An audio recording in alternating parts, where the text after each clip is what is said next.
Yo, yo, yo, it's your boy Timbo, and today we're doing a review of the new Denzel Curry, I guess, album. I mean, it's complete like an album, it's dope like an album, so I'm just gonna call it an album without even, I haven't really checked. It only has 13 songs, so maybe it's made some mixtape, but I'm just gonna call this an album. Denzel Curry is an up and coming rapper who, in the beginning, a lot of people were checking for, including me. And then at some point, he started sort of, I felt sort of slacking off. He did become the, I think 2016 XXL Freshman, but on there he was sort of the odd man out a little bit. That's not the weirdest thing because he was there sort of with like a whole bunch of guys like j.i.d and Uzi and all these guys who are not the type of rapper that he is. Um, so sometimes they can make you look even doper and make you stand out, but sometimes they can also sort of make you look like the odd man out. And I felt like on that cover or that XXL freshman whole thing, he didn't really showed his gave us everything he got, I guess. And I don't think he grew a larger fan base necessarily because of that XXL freshman cover. And after that, he sort of just vanished, and I didn't really hear too much from him at all. I mean, I guess maybe a little bit. I heard some freestyles or whatever, but he just sort of went away. And now he's back, and he had that one big single called "CLOUT COBAIN." And the song in itself was dope, but it wasn't really for me like, oh my god, this is the most amazing thing I've ever seen. The visuals to me were doper than the actual song the first time I listened to it and I saw it. But after that, he started doing a little interviews and he started talking about, how he sort of was dealing with a lot of stuff, and he was sort of transitioning into sort of wanting, not really knowing what he wants to do, and sort of getting lost in the sauce of fame and bloody bloody blah. And I felt like, okay, I get it. And if you're back, then you're still an up and coming artist. Um, let's go. You know what I'm saying? But all that stuff that you were talking about, I'd like to hear it in the music. Well, he definitely did. He definitely did. He definitely committed to a full project where he really put a lot of it really out there. Um, so I thought, let me review it. So let's get into it. Okay. So now the first song is called Taboo. Uh, it's a mysterious, low fading beat in the beginning, and then it quickly turns into some sort of funky, almost like Outcast, like not even almost, pretty much Outcast like uh, beat with the funky guitar and a funky piano, some down south vocals, sort of old school. Down south synths, people in the back doing background vocals sound pretty, really, really dope. Really reminds me of like the old school Outcast albums like Ad Lines or the Southern Playlistic Cadillac Funky Music. Um, Denzel is talking to like some chicks, I guess some groupie who has a lot of issues, and he's spinning that game to her. You know what I mean? And that's pretty much the entire song. Has a really dope hook, and when I heard this, I was like, okay, let's go. This song is hard as fuck, and it's just a nice little composition, and it's something I haven't really heard him spit to in a lot like ever, but he does definitely pull it off, and it is something that I would see him do. You know what I mean? He is that type of artist. Next song is called Black Balloons. Um, Rewinded sample suddenly stops and transitions into some nice funky beat, sort of similar to the other one. I guess the guitar is more obvious on this one. The guitar that plays more of a role on this song. Uh, Feels like the end of a really epic day on the beach where people were drinking and just chilling, and Denzel sort of like philosophizing about life. And there's a lot of really dope bars on here, not just from him. Goldthing comes on here, and 12lin, who I don't really know, but I thought he came dope on here. I think Goldthing had a pretty dope bar where he was like, "Heaven or hell, which one prevails?" And we're all just trying to figure it out. It's a funky little beat, but I would say that the lyrics even make this beat even more whole, and that's when it's a really dope rap song. You know what I mean? When the beat is really dope, but that's not even what makes the song that dope. Next song is called Cash Maniac, as a dope radio like transition. All these songs transition really well, and really they really go well together. This is really a compact album, like like what a lot of people need to learn nowadays. Now we get some funky new wave synths with some dope Nigeria vocals. Didn't know this person as well, but she comes really hard on it, to the point where I'm like, maybe I should check her out. Uh, the Denzel has some really dope vocal, really dope lines. He says something about we the Black Beatles, but we act like the Black Savages, and he just he goes into some introspective stuff on this one. Uh, Next song is called Sumo, another amazing transition. Now we get a way more fast-paced beat, fat subwoofer in the back, a lot of trap kick snares, really grimy, gritty. He's doing the trap thing, you're hearing police sirens in the back with a fat bass. Um, it's kind of like a change of pace, but because it's pretty much just turns into a trap beat, but it sounds pretty dope, and he does it sort of in his own flavor. It's not like he's jacking the style of like I don't know, Migos or even a Freddie Gibbs. This song kind of reminded me more of like a song Freddie Gibbs might do, or Wretch or something. But it's Denzel Curry. You know what I mean? It's not like he's jacking somebody's style or whatever. Next song is called Super Saiyan Superman. The trap beats continue, but this one is even more focused on the fat bass instead of just like the fast-paced kick snare. Denzel comes in spitting with sort of like an echo in his voice. Sounds pretty dope. Then the transition comes in, pretty dope. The next song is called Switch It Up. Got some like bells going through it in the beginning that really define the beat. Mysterious, foggy instrumentation, trap kick snares continue. Dope ass hook with the Switch It Up. Pretty dope. Starts talking about it. I'm lit. I ain't lit if it ain't homicide.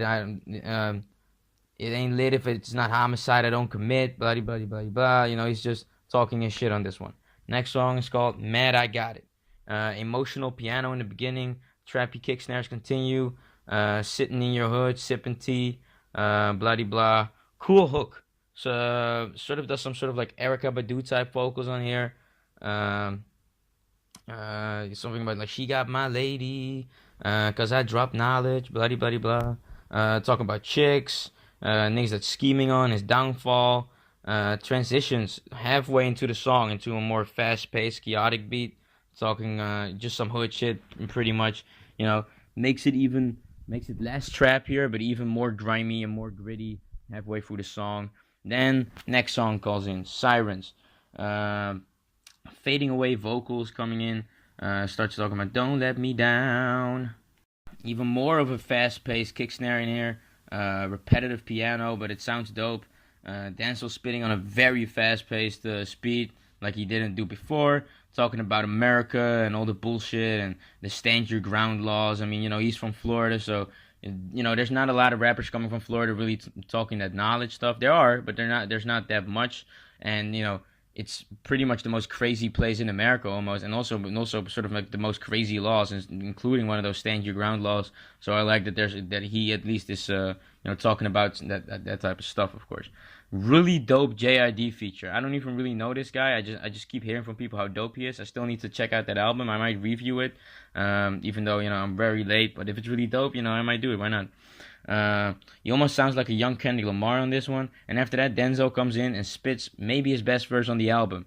Talk about Jesus Christ, cutting himself, Donald Trump, questioning religion, the devil, pretty much everything. And that verse is probably the best verse on the entire album, including all the features that we've been hearing up until now. Next song is called CLOUT COBAIN. This was the single. Sounds very dark, low note piano instrumentation. And talks about himself, talks a little bit about the rap game as well, mostly about himself though. It's dope hearing this song without the visuals for once, because I listened to it the first time and I wasn't really that impressed.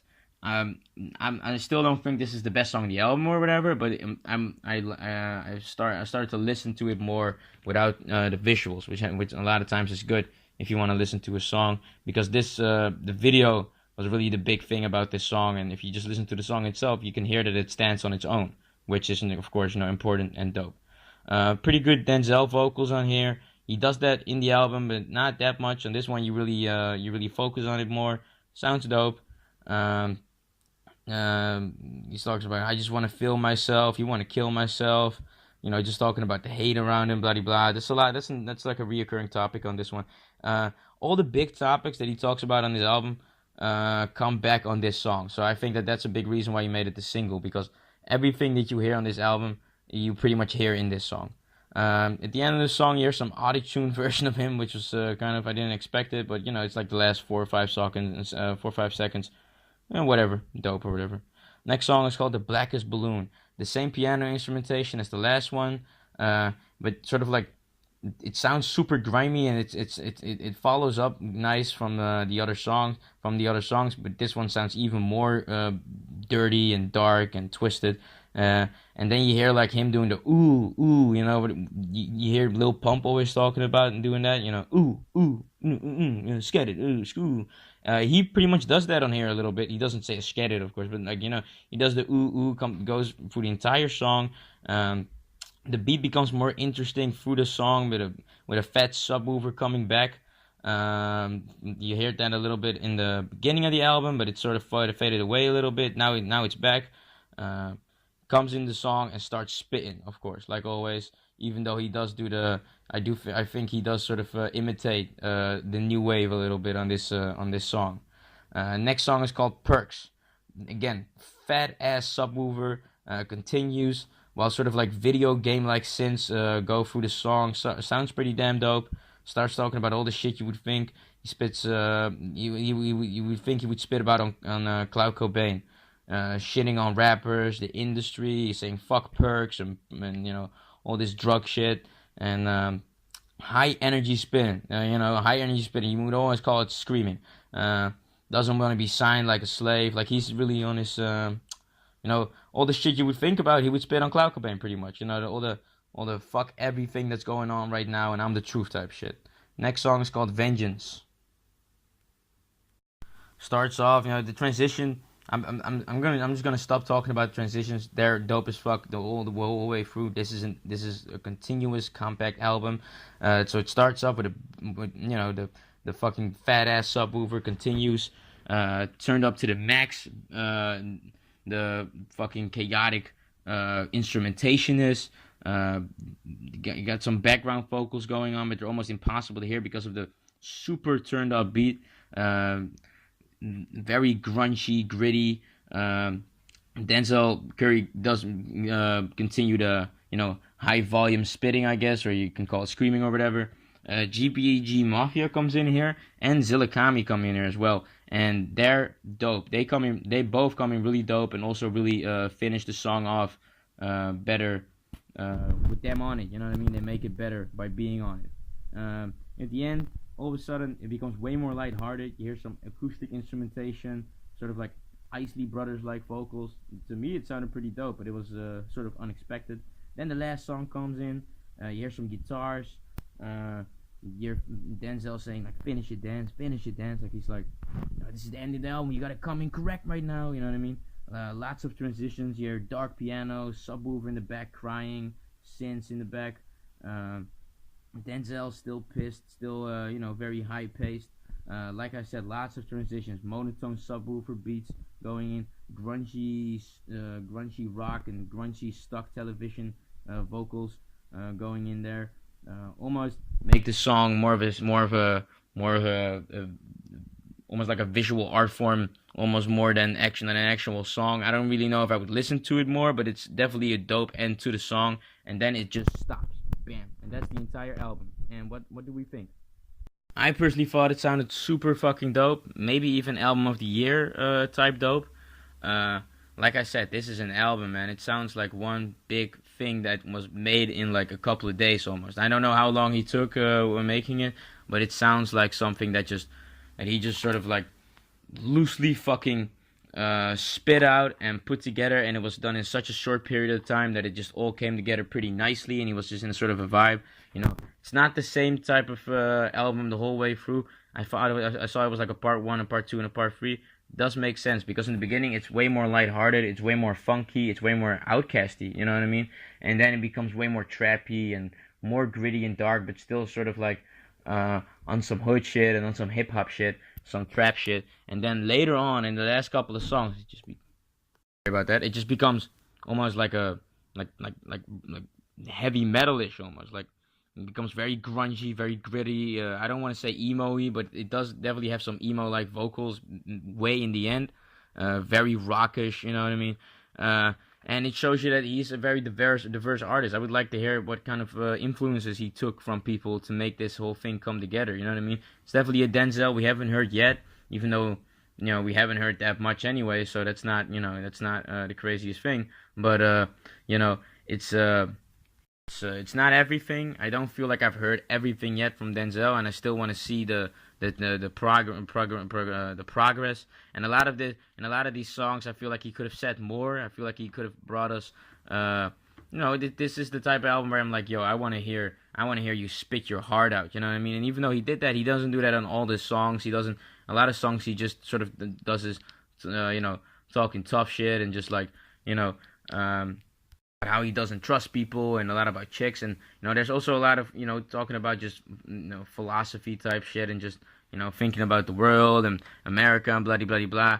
And I don't know, I feel like we could have heard more just from him, him expressing himself and how he feels about stuff. That's more the type of album this felt like to me.